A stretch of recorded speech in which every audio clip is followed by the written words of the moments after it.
यार ये ना बहुत ही रिक्वेस्टेड क्वेश्चन है जो आज मैं आंसर करने जा रहा हूँ। तो इसमें आज हम बात करेंगे कि कौन सी डिफरेंट इनटेक्स होती हैं कनाडा के कॉलेजेस में और कौन सी इनटेक में आप आ सकते हो जिसमें आपके लिए सबसे बेटर रहेगा उसको चूज करना और अपनी स्टूडेंट लाइफ को ईजी बनाना।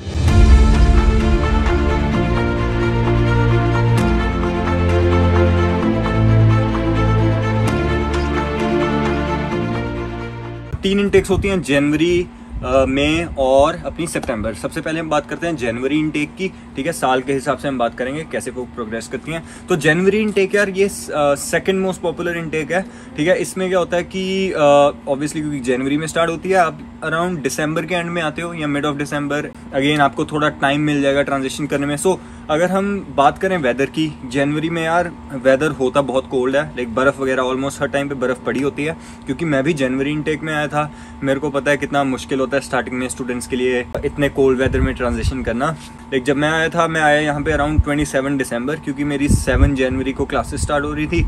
अब स्टूडेंट के लिए एक बहुत बड़ा चैलेंज आ जाता है कि विंटर के क्लोथ्स खरीदना। तो जब यहाँ पे आप आओगे, आपका पहला एक्सपेंस तो यही आ जाएगा कि आप कपड़े खरीदोगे, विंटर बूट्स खरीदोगे, ठीक है। विंटर का स्टफ जो भी खरीदोगे, आपका 200 से 300 ऑन एन एवरेज तो इतना खर्चा आ ही जाएगा। वेदर क्योंकि स्नो काफ़ी गिर रही होती है, आपको यार वेदर में ना एक्लिमेटाइज करने के लिए या फिर ट्रांजिशन करने के लिए, अपने आप को कंफर्टेबल बनाने के लिए भी थोड़ा टाइम लगता है। अब पहले 2-3 हफ्ते तो यार आपको ऐसे ही लगेंगे। थोड़ा जब स्नो गिरती है ना, थोड़ा डिप्रेसिंग हो ही जाता है, क्योंकि ऑल ओवर को इतना कलर नहीं है, जस्ट वाइट, लेकिन उसमें आप धीरे धीरे ढल जाते हो। ये चीज़ है वेदर की कि पहला महीना आपको थोड़ा हार्ड लगेगा और उसके बाद सब इजी हो जाएगा। अगर हम बात करें यार जॉब्स की, इसमें ना इस इनटेक में जॉब्स भी थोड़ी कम हो जाती हैं। क्यों? क्योंकि यार विंटर्स चल रही हैं, उस टाइम पे वर्क इतना ज़्यादा बूम नहीं कर रहा होता। थोड़ी फैक्ट्रीज वगैरह, हाँ फैक्ट्रीज में थोड़ी कम शिफ्ट्स मिलेंगी आपको, क्योंकि इतना ज़्यादा लाइक उस टाइम पे इतनी फैक्ट्रीज खुलती नहीं। थोड़ा आउटडोर भी रेस्टोरेंट्स वगैरह, ठीक है, कहीं भी आप जाओ, पैटियोज बंद हुए होते हैं, तो सर्विंग का काम तो वैसे होगा नहीं। रेस्टोरेंट्स वगैरह पे भी कम ही हायरिंग चल रही होती है, तो इसीलिए थोड़ा सा कम हो जाता है। बट इसका मतलब ये भी नहीं कि आपको जॉब मिलेगी नहीं। स्टिल अराउंड 1.5 to 2 months के अंदर अंदर ऑन एन एवरेज जॉब मिल जाती है। उसके बाद अगर हम यार बात करें कि कौन से प्रोग्राम का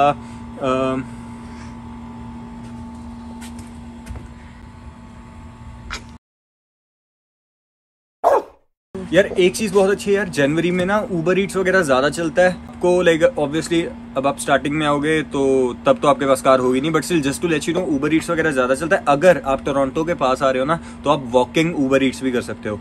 उसमें आप अगर टोरंटो वाले डाउनटाउन वाले एरिया में हो, ठीक है, वहाँ पे लिटरली कोई फूड का ऑर्डर पकड़ के वॉकिंग डिस्टेंस के आसपास वैसे भी ऑर्डर्स डिलीवर कर सकते हो। अच्छी टिप्स मिल जाती हैं उसमें भी, ठीक है। स्टिल इसका मतलब ये नहीं कि अगर वहाँ पे अगर इस टाइम पे अगर वो काम नहीं है, लाइक सर्विंग का काम नहीं है, तो आप कुछ ना करो। आप स्टिल स्मार्ट सर्व का लाइसेंस जितनी जल्दी हो सकता है बना के रखो, वो आपको आगे फ्यूचर में बहुत हेल्प करेगा।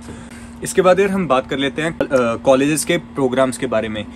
जो अब कोऑप वाले प्रोग्राम्स हैं, ठीक है, उनका यूजुअली तो क्या होता है, 2 साल का प्रोग्राम होता है, 2 semester co-op, then 2 semester co-op, ठीक है। मोस्टली ऐसे ही होता है। इसमें जनवरी, फरवरी, मार्च, अप्रैल पहला सेमेस्टर, मई, जून, जुलाई, अगस्त दूसरा सेमेस्टर, फिर सितंबर में उनकी कोऑप स्टार्ट होती है, सितंबर से दिसंबर तक चलती है, फिर अगले 3, तीसरा, चौथा सेमेस्टर ऐसे प्रोग्रेस करता है। अगर हम वो प्रोग्राम्स की बात करें जिसमें कोऑप्स नहीं होती, तो उसमें क्या सिस्टम होता है कि यार मोस्ट प्रोग्राम्स में अनलेस की कोई ऑफिशियल ड्रॉप नहीं है, मोस्ट प्रोग्राम्स में वो पूरा प्रोग्राम कंटिन्यूसली चलता है। जैसे मेरा प्रोग्राम था फिटनेस एंड हेल्थ, ठीक है, होता वो 2 साल का है, लेकिन वो 16 महीने में खत्म हो जाता है। क्यों? क्योंकि उसमें 16 महीने सारा इकट्ठा आ जाता है। इसके बाद यार हम बात कर लेते हैं, हाँ तो यही है यार इसमें, हाँ 12th के स्टूडेंट्स ज़्यादा आते हैं क्योंकि उनको थोड़ा टाइम मिल जाता है अपने आप को प्रिपेयर करने के लिए, अपनी सारी फाइलिंग वगैरह करने के लिए। तो यही है हमारी जनवरी इनटेक के बारे। अब हम बात करते हैं अगली इनटेक जो इसके बाद आती है, जो है मई इनटेक। तो यार मई इनटेक ये भी लाइक ये सबसे छोटी इनटेक मानी जाती है। ये 3rd नंबर पे आती है इन टर्म्स ऑफ कि कितनी वॉल्यूम ऑफ स्टूडेंट्स आ रही है। द रीज़न इज कि बहुत ज़्यादा कॉलेजेस इसमें हमारे वो प्रोवाइड नहीं करते डिफरेंट टाइप्स ऑफ कोर्सेज, हाँ इसीलिए ये छोटी मानी जाती है। बट ऐसा नहीं कि कोई स्टूडेंट्स आते नहीं, काफ़ी कई प्रोग्राम्स में होती हैं जो मई में भी ऑफर करते हैं कई प्रोग्राम्स कोई कॉलेजेस, लेकिन थोड़ी लिमिटेशंस आ जाती हैं, ठीक है। अगर हम बात करें जॉब्स का, इसमें मई इनटेक में एक्चुअली जॉब्स का सिस्टम अच्छा होता है। क्यों? क्योंकि समर्स आ चुकी हैं, ठीक है, फैक्ट्रीज खुलनी स्टार्ट हो जाएंगी, पैटियोज आउटडोर बहुत ओपन हो जाते हैं, तो अगर आपके पास स्मार्ट सर्व का लाइसेंस है आप बहुत ही अच्छा लाइक सर्वर का काम कर सकते हो। उसके अलावा उबर ईट्स वगैरह, स्किप द डिशेस, ये तो चलो चल ही रही होती हैं क्योंकि लोग यहाँ पे स्टिल काफ़ी ऑर्डर करते हैं फूड वगैरह ऑनलाइन, ठीक है। रेस्टोरेंट्स पे भी काम बढ़ जाता है क्योंकि समर्स हैं आगे, इन लोग ज़्यादा वॉल्यूम में ऑर्डर वगैरह कर रहे होते हैं। तो हाँ, उसका पार्ट टाइम जॉब्स का या फुल टाइम जॉब्स का आपको सिस्टम इतना प्रॉब्लम नहीं होगा इस इनटेक में। हाँ, अगर हम एकोमोडेशन की बात करें यार, ऑलमोस्ट एकोमोडेशन का सिस्टम सारा सेम ही होता है। ये है मेन टेक में आपको एकोमोडेशन फाइंड करनी थोड़ी इजी इसलिए हो जाती है क्योंकि इसमें ना या तो स्टूडेंट्स के लाइक जो दूसरे इनटेक से आए होते हैं, कई स्टूडेंट्स के ऑफिशियल ड्रॉप्स होते हैं या कईयों की कोऑप्स होती हैं, तो वो क्या करते हैं किसी और जगह मूव हो जाते हैं। तो उस टाइम पे कई लाइक एरियाज में ऐसे हो जाता है कि वो रूम्स वगैरह अवेलेबल होने स्टार्ट हो जाते हैं। तो ऐसे अगर आप थोड़ा पहले से सर्च करके रखोगे ना तो आपको रूम्स मिलना इजी हो जाएंगे। मई में भी ऐसा होता है, सितंबर में भी, लाइक तीनों में होता ही है। लाइक हर इनटेक में जब आप आते हो ना, कोई ना कोई तो मूव कर भी रहा होता है, तो इसीलिए थोड़ा अच्छा रहता है एकोमोडेशन को फाइंड करना। चलो मेन इनटेक पे आते हैं जो कि है हमारी सितंबर इनटेक। सितंबर इनटेक में यार बहुत ही वॉल्यूम आता है क्योंकि इसको बोलते हैं फॉल इनटेक भी बोलते हैं, ठीक है। इसमें हर एक कॉलेज ओपन होता है to receive students for different types of courses. So बहुत ही कोर्सेज होते हैं जो दे रहे होते हैं ऑफर लेटर्स वगैरह, तो इसलिए ये इनटेक बहुत ही अच्छी होती है। उन लोगों का वॉल्यूम बहुत आता है जो कॉलेज से ग्रेजुएट हुए होते हैं। क्योंकि कॉलेज थोड़ा लेट एंड होता है, इसलिए उनको सितंबर में अप्लाई करने का थोड़ा टाइम अच्छा मिला होता है। और स्टिल जिन्होंने जो 12th के स्टूडेंट्स होते हैं, अगर उन्होंने अपना पहले वीज़ा प्रोसेसिंग ये सब का काम पहले करके रखा हो ना, तो भी उनको सितंबर में मिल सकती है, लेकिन चांस थोड़ा कम हो जाता है, बट स्टिल मिल जाती है, ठीक है। अगर हम बात करें सितंबर इनटेक में जॉब्स वगैरह का, जॉब्स इसमें सबसे ज़्यादा अवेलेबल होती हैं। द रीज़न इज़ क्योंकि फॉल स्टार्ट हो रही है। लाइक जैसे अभी भी देखोगे ना, ये सारा फॉल है, अभी है भी अक्टूबर, तो लाइक 1-2 महीना ही हुआ है। तो ये इनटेक में सबसे ज़्यादा जॉब अवेलेबिलिटी होती है। द रीज़न इज़ बिकॉज ये फेस्टिवल सीजन है। यहाँ पे हेलोवीन, ईस्टर, क्रिसमस या फिर अपने ये जो भी ऐसे लाइक होते हैं, वो सारे इनके जो कनाडा में जो मोस्ट सेलिब्रेटेड होते हैं, ठीक है, वो वाले फेस्टिवल्स आते हैं। इसीलिए यहाँ इस टाइम पे रेस्टोरेंट्स का काम बढ़ जाता है, फैक्ट्रीज की प्रोडक्शन बढ़ जाती है, लाइक ओवरऑल हर एक चीज़ में बूम आता है थोड़ा, तो इसलिए जॉब अपॉर्चुनिटीज़ काफ़ी बढ़ जाती हैं। और उसके बाद अगर हम बात करें कि प्रोग्राम्स के बारे, इसमें अगर तो कोऑप प्रोग्राम्स हैं तो चलो उनका सेम ही सिस्टम चलेगा, 2 सेमेस्टर 1 कोऑप, 2 सेमेस्टर 1 कोऑप। अगर इसमें हमारा ऐसा प्रोग्राम है जो 2 साल का होता है विदाउट कोऑप, उसमें आपको ऑफिशियल ड्रॉप भी आएगा। तो ये चीज़ बहुत अच्छी है यार कि ना ऑफिशियल ड्रॉप, लेट्स से आपका 2 साल का प्रोग्राम है, लेकिन वो 2 साल में ही कंटिन्यू, लाइक अगर जनवरी, जैसे मैं जनवरी इनटेक में आया था, मेरा 16 महीने में खत्म हो गया था, कोई ऑफिशियल ड्रॉप नहीं था।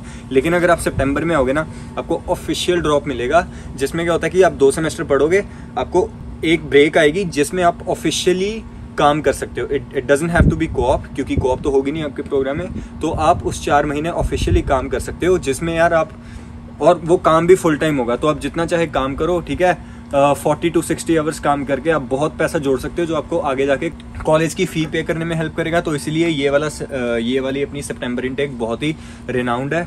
और अगर हम यार एक और बात करें ना, सितंबर इनटेक में एक ये फ़ायदा बहुत होता है कि जब स्टूडेंट्स आते हैं, वो विंटर स्टार्ट होने से पहले ही विंटर का सब शॉपिंग भी करके रख लेते हैं। उनको कनाडा में आके थोड़ा अंदाज़ा भी हो जाता है कि एनवायरनमेंट कैसा है ना, वो कल्चर से थोड़ा घुल मिल जाते हैं, इसलिए उनको विंटर इनटेक में, लाइक विंटर के वेदर में ज़्यादा प्रॉब्लम नहीं होती, क्योंकि वो ट्रांजिशन कर जाते हैं इजीली। वेयर की जनवरी इनटेक वालों को अगेन थोड़ा प्रॉब्लम हो जाती है, ठीक है। तो सितंबर इनटेक में यार अगर आपको आओगे, क्योंकि यार स्टार्टिंग में हर एक बंदा होमसिक फील करता ही है, ठीक है, तो सितंबर अगर स्टार्टिंग में आप इधर आ गए, आपको थोड़ा अच्छा एनवायरनमेंट मिलेगा, जिससे आप थोड़ा कम होमसिक फील करोगे, ठीक है। कॉलेज भी भरा भरा होता है, क्योंकि मई इनटेक या जनवरी इनटेक में कभी कभी क्या होता है कि कई कोर्सेज नहीं लग रहे होते, जिसके कारण कॉलेज में बहुत चीज़ें, लाइक कई प्रोग्राम के लोग वगैरह नहीं आ रहे, या ज़्यादा एक्टिविटीज़ नहीं हो रही होती। बट सितंबर में बहुत कुछ चल रहा होता है, तो इसीलिए बहुत ही अच्छी इनटेक मानी जाती है। तो ये भी चीज़ है, सितंबर में बहुत ही ज़्यादा, लाइक ऑलमोस्ट हर एक कोर्स ओपन, जो कॉलेज में सारे कोर्स होते हैं ना, वो सितंबर में खुलते हैं। बाकी दूसरा जनवरी में खुलते हैं, और तीसरे नंबर पे आ जाती है मई, जिसमें थोड़े खुलते हैं। इसमें अब इसके बाद हम थोड़ा बात कर लेते हैं कि यार आपके लिए कौन सी बेस्ट रहेगी, ताकि आप अपना, है ना, आप पैसे भी जोड़ सको, आप जॉब भी फाइंड कर सको, और आपकी अकोमोडेशन भी मिल जाए, है ना। देखो अभी तो यार जैसे कोविड ही चल रहा है, तो इसलिए जैसे भी आपको लाइक जो भी मिले उसी में आओ, है ना, वही अभी तो वो चीज़ है। बट धीरे धीरे जब ये सिचुएशन सही होएगी, मेरी रिकमेंडेशन ये है, अब लाइक इसको ये नहीं कि आपको अप्लाई ही करनी है, मैं कोई लाइक ऐसे एडवाइस नहीं कर रहा, बट इट्स जस्ट रिकमेंडेड, ठीक है। रिकमेंडेशन ये है कि आप थोड़ा वेट कर लो, सितंबर में आओ। अगर आप 12th से ग्रेजुएट हो रहे हो ना, तो आप अपना सारा सिस्टम, अपना सारा फाइलिंग प्रोसेस वगैरह वो सब पहले ही जितनी जल्दी हो सकता है उतनी जल्दी रेडी करके रखो, ताकि आप सितंबर इनटेक के लिए अप्लाई कर सको, ठीक है। तो सितंबर इनटेक जी नंबर पहले पे आ जाता है, क्योंकि इसमें आपको अकोमोडेशन भी इजीली मिल जाएगी, आपको इसमें जॉब्स भी इजीली मिल जाएगी, आपको कॉलेज में भी बहुत मजा आएगा, ठीक है। दूसरे नंबर पे आ जाता है कि जनवरी इनटेक, क्योंकि ये सेकंड लार्जेस्ट इनटेक है, तो जनवरी इनटेक अच्छी है, क्योंकि इसमें भी आपको सितंबर से ऑब्वियसली थोड़ा कम, बट स्टिल जॉब्स अगेन मिल जाती हैं, और इसमें स्टूडेंट्स भी काफ़ी होते हैं, और इसमें प्रोग्राम्स भी हमारे काफ़ी ओपन होते हैं। तीसरा आ जाता है यार मेन टेक। मेन टेक में चलो माना कि समर ब्रेक है, लाइक समर वगैरह ये आपको यहाँ पे आके अच्छा लगेगा, लेकिन इसमें थोड़ा ये प्रॉब्लम है कि स्टूडेंट्स थोड़े कम आते हैं, बट इट डजंट मीन कि वो इनटेक बेकार है। अपना इंडिया पे भी डिपेंड करता है। मोस्ट ऑफ द कॉलेजेस या स्कूल्स अप्रैल में, लाइक मार्च अप्रैल में ग्रेजुएट होते हैं, तो आपको उतना टाइम ही नहीं मिलेगा मेन टेक में आने के लिए। तो अगर आप अगली मेन टेक में होगे, आपका 1 साल पूरा बर्बाद हो जाएगा। उससे अच्छा ये है कि जितनी जल्दी हो सकता है अपनी फाइलिंग रेडी करके रखो, सितंबर इनटेक के लिए फोकस करो, ठीक है। उसके बाद स्टिल जनवरी के लिए तो खुला ही होगा सिस्टम, तो नहीं तो जनवरी में आओ, सेकंड बेस्ट इनटेक। और अगर आप यहाँ पे आ रहे हो ना, अगर आपको ये पता करना है कि कैसे तुम अच्छे से अकोमोडेशन फाइंड कर सकते हो, तो मेरी ये वाली वीडियो को चेकआउट कर लो, ठीक है। अगर आपको ये फाइंड आउट करना है कि कोऑप का सिस्टम क्या होता है, क्योंकि बहुत प्रोग्राम्स में कोऑप होती है, कैसे उसको अच्छे से ढूंढना है, क्या ऐसी चीजें हैं जो आपको ध्यान में रखनी चाहिए, उस सब की जानकारी लेने के लिए इस वीडियो को क्लिक करो। और यही है इस वीडियो के बारे में, इधर सब्सक्राइब कर दो, और थैंक यू, लाइक जरूर करना, और बाय।